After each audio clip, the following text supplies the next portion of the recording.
शुक्लाम्बरधरं विष्णुं शशिवर्णं चतुर्भुजं प्रसन्नवदनं ध्यायेत् सर्वविघ्नोपशान्तये।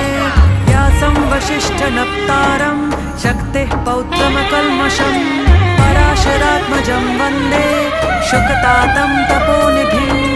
व्यासाय विष्णुरूपाय व्यासरूपाय विष्णवे नमो वै ब्रह्मनिधये वासिष्ठाय नमो नमः।